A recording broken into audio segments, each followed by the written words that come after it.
Negroes in America are the only people in the country who believe in sharing power with other race groups. Let me say it again. No other group in this country is thinking about sharing power with another group. They're not trying to share political power. They're not trying to share financial power. They're not trying to share intellectual power, social power. No group, no race in America believes in power sharing. They believe in power accumulation. They believe in power domination. The European believes in power accumulation and domination. The Asian believes in power accumulation and domination. The Mexican, the Arab, the East Indian, the Latino, they believe in power accumulation and power domination. Negroes believe in power sharing. You want to share power with the whites. You want to share power with the Arabs. You want to share power with the Mexicans. You want to share power with the Chinese. You want to share power with the European Jews. You want to share power with the East Indians. Can I ask you a question? Can you show me any race in America that shares anything with another race? I can show you plenty. The government been throwing out billions and billions of dollars to all these different race groups. Afghanistan refugees, Ukrainian refugees, every refugee, as long as your skin ain't bronze tone or darker. They share plenty of that with them. Resources, power, influence. They give them those chairs of authority in politics. I see that often. Give me an example of power sharing in the black community. Excuse me, between races in this country or anywhere. All the time. Once again, the government, they just gave what so-called Native Americans, the $5 Indians, gave them nearly all of the state of Oklahoma and still kicking them off yearly, annually. No wonder you don't hear the few Native Americans that are around crying out against the so-called white man.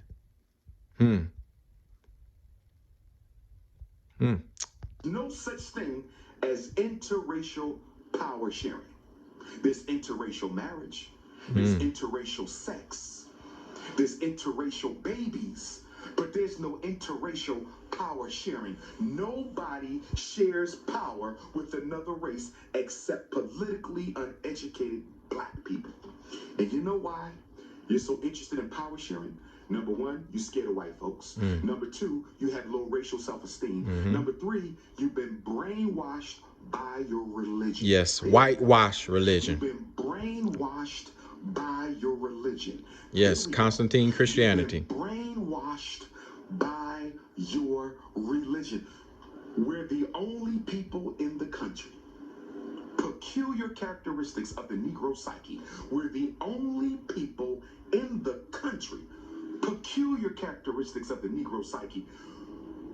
We're the only people in the country who let religion and our religious beliefs dictate our political economic behavior. Nobody else does that.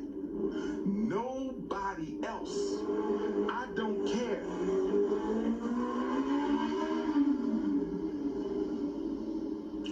I don't care what the white man's Bible says about being a brother to every Christian.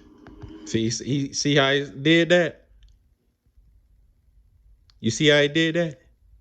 He said the white man's Bible. So he's giving credit to the so-called white man for the Holy Scriptures. That's what he's doing. He's robbing our God of his glory. And this is why brothers like this and many others will be widely embraced by many of our people,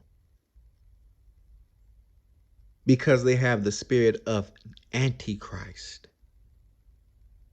And they've deceived themselves into thinking that they're on the right side of the line drawn in the sand, simply because they got a black fist up in the air. It takes more than a black fist up in the air to receive the approval of our God. And if you're casting his words far from you,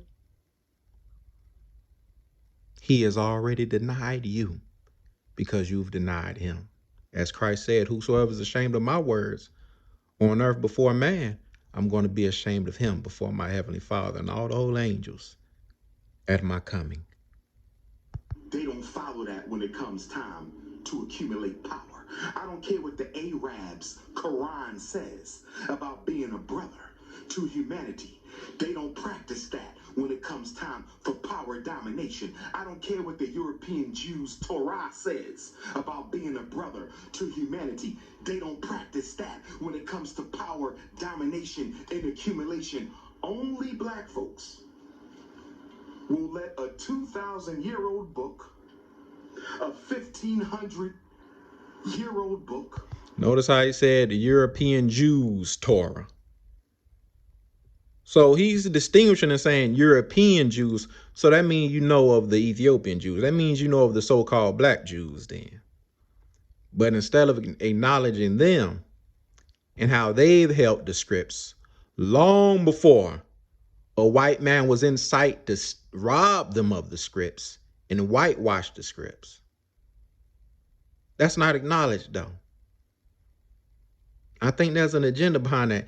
Either this brother he's doing these things ignorantly because the veil is still over his eyes, or he's doing these things intentionally. He's being intentionally deceptive. And that's why I say you got to be careful with a lot of these talking heads out here, because they be part of fraternities, secret societies. They be in cahoots with the workers of iniquity. You got to be real careful and pray for eyes to see and ears that hear. A 5,000-year-old book dictate how you interact with your enemies in the 21st century. Mm-hmm. That makes you an imbecile. That makes you a fool. That makes you a political moron.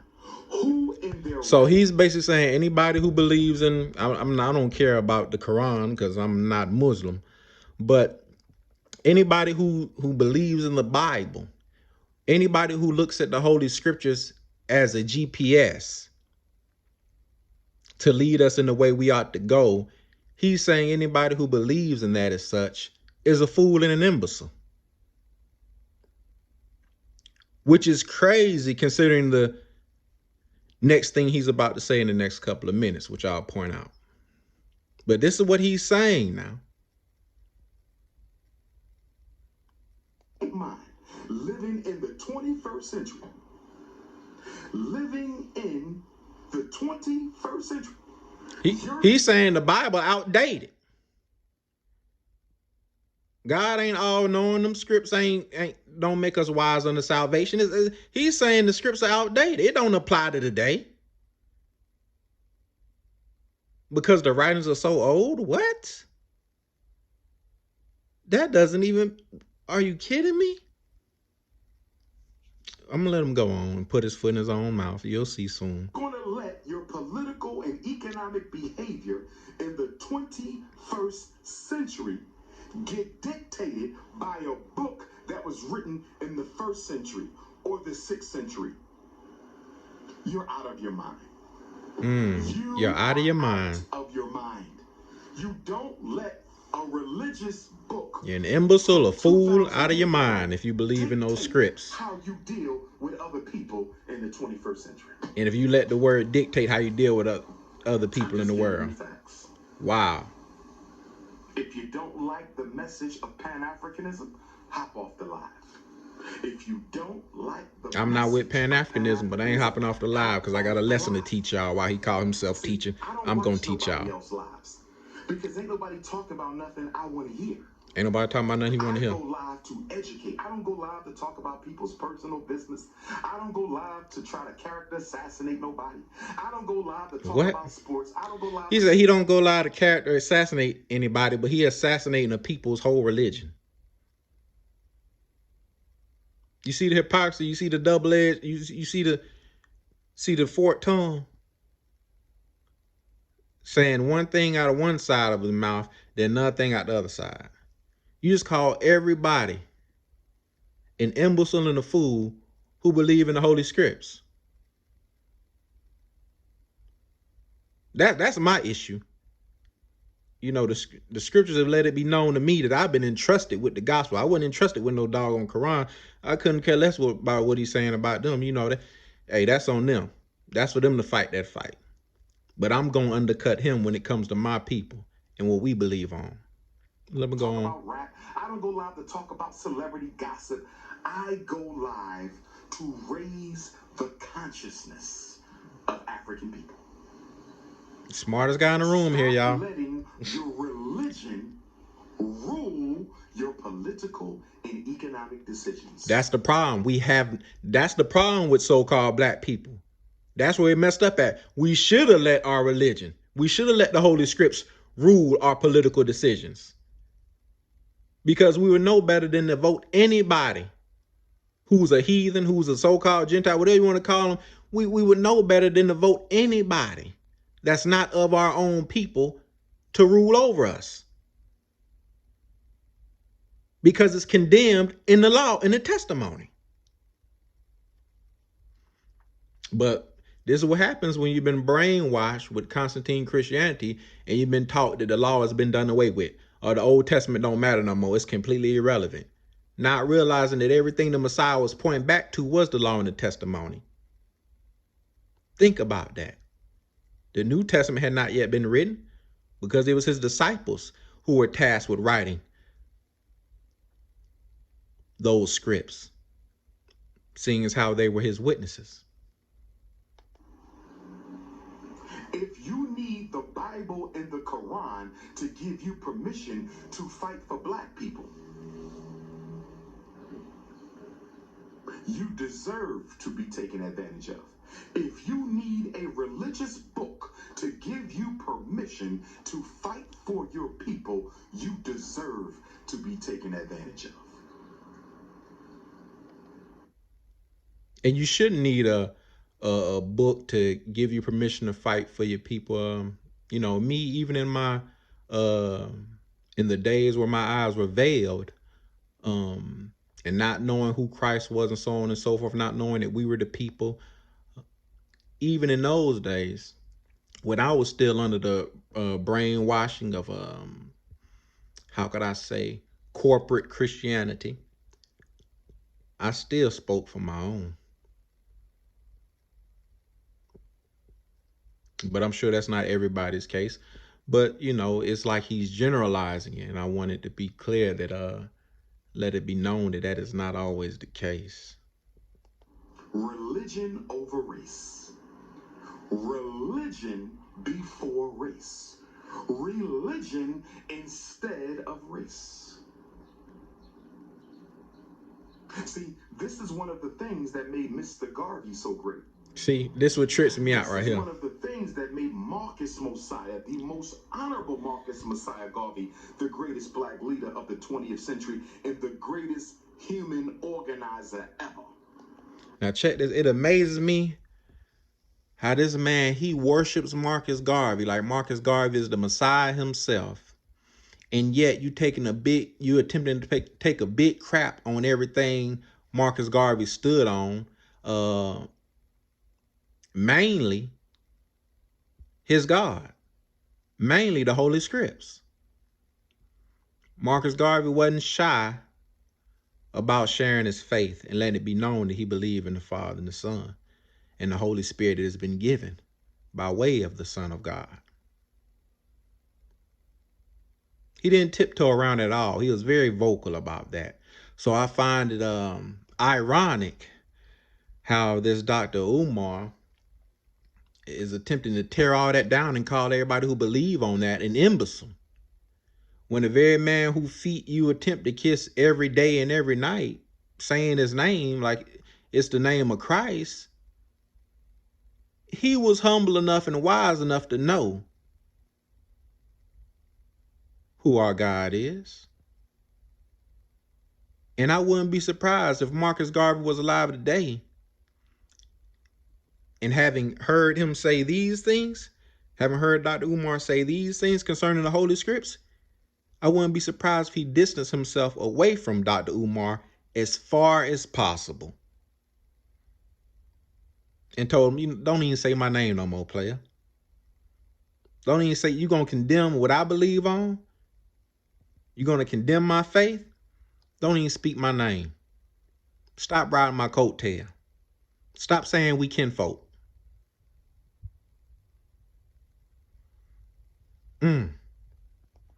He was the only leader after slavery. He was the only leader after slavery who organized us with an African consciousness. Marcus Garvey is the only mass leader post-slavery in America to organize us with the African consciousness. Everybody after Garvey brought you a damn church and a religion. Everybody did. So Garvey ain't bring us no religion. Of the post-Garvey copycat leaders. See? Every last one of the post-Garvey copycat leaders. I can stop it right there. Now, once again, if he truly knew and believed on the scripts, or at least wanted to know the Holy Scripts and pray for understanding concerning it, he would understand that by saying these things, he said he's putting his foot in his mouth 100-fold. But once again, it's not for us to mold over and question ourselves like, well, is he doing this it don't honestly, whether he's being intentionally deceptive or ignorantly deceptive, deception is deception. And it's our duty to expose the works of iniquity. And I'm telling you, every worker of iniquity don't got a pink face. When I mean pink face, I'm talking about the so-called white folks who are really more pink than anything, to be real. Just like we're really more brown than anything, to be real, rather than black. You know, Dr. Umar, his hair is black. His beard is black. But his skin is clearly brown. And it's just amazing to me, like even in grade school, we all knew what the brown crayon looked like. And now we act like we don't know what the color brown is. But I get it when we say black. I'm not gonna beat a dead horse when it comes to semantics and all that. But I felt pressing my spirit to warn y'all, as I've done so many times before, to be careful who you following after. Because as the scriptures say, leave them alone. Let the blind lead the blind. When the blind lead the blind, they both fall into a ditch. And my heart really aches for so many of our people who've called themselves doing community work when it comes to our people, doing social justice work when it comes to our people, and so on and so forth. They've done all these things and yet have denied the only redeemer and the only hope our people truly have, just for them to hear in the very end, depart from me, you work of iniquity, I never knew you. It's impossible to please God without faith. So a lot of people are going to come to find out that all of their work, all of their time and energy, all of their philosophy, all of their intellect, all of their scholarship,